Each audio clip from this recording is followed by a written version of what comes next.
მოგესალმებით. წარმოგიდგენთ თოფურიას ზოგიერთი ამოცანისა და მაგალითის გარჩევას და დავიწყებ ერთის ერთიდან, რომ ვისაც თქვა სურვილი აქვს, რომ ზაფხულის განმავლობაში გაიმეოროს წინა მასალა ძალიან მარტივები, ან უბრალოდ დაბალ კლასში არის რომ გაიგოს. ანუ მარტივ მომრავლებად დაშლა. მაგალითად 88 რომ დავშალოთ მარტივ მომრავლებად.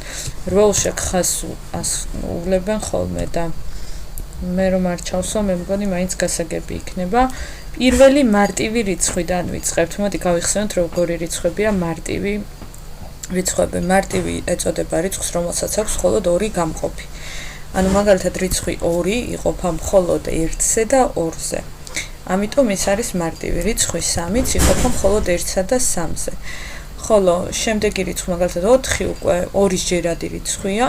ანუ იყოფა 1-ზეც, 2-ზეც და 4-ზეც. ამიტომ მარტივი არ არის. ანუ 5 არის შემდეგი მარტივი რიცხვი, 7, 11 და ასე შემდეგ.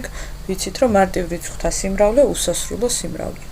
როდესაც მარტივ მომრავლებად დაშლას ვიწყებთ, პირველ რიგში ვშლით პირველი მარტივ რიცხვზე, მაგალითად 2-ზე. 88 რომ 2-ზე გავყოთ, მივიღებთ 44-ს. კიდევ გაიყოფა ეს 2-ზე, მივიღებთ 22-ს, რა თქმა უნდა იყოფა, მიიღება 11. 11 არის მარტივი რიცხვი, გვიწერია ჩვენ შანაწერშიც და რადგან მარტივ რიცხვზე მივედით, აქ სრულდება ჯანმრთელობა. ანალოგიურად უნდა გაკეთდეს დანარჩენებიც. მე არის ხოლმე ცოტა სიმარტივისთვის ესეთი მეთოდები, რომ მაგალითად 460 როცა ვშლით მარტივ მომრავლებად, შეიძლება დავწეროთ აქვე 2x5. იმიტომ რადგან 0-ზე მთავრდება, ვიდეოს ვიწერ ხო.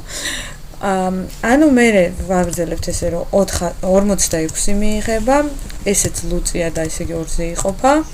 შემდეგ მიიღება 23, რომელიც მარტივი რიცხვია და აქ სრულდება მარტივ მომრავლებად და ანუ რო დავწეროთ პასუხი, არა უშოს, იქნება ესეთი 2-ჯერ კიდევ 2 გამრავლებული 5-ზე და გამრავლებული 23-ზე. ვინც ხარისხებით იცის, უკვე ხარისხების სახითაც შეგვიძლია მაგალითად 88 რომ დავწეროთ.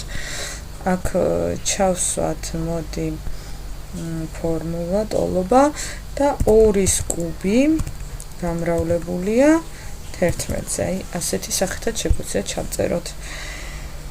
თუ გაქვთ კონკრეტული ამოცანები, რომლებიც გინდათ რომ ამოხსნათ ერთად ასეთ ვიდეოს სახით და დააკომენტარეთ და აუცილებლად ამოხსნით. მადლობა ყურადღებისთვის.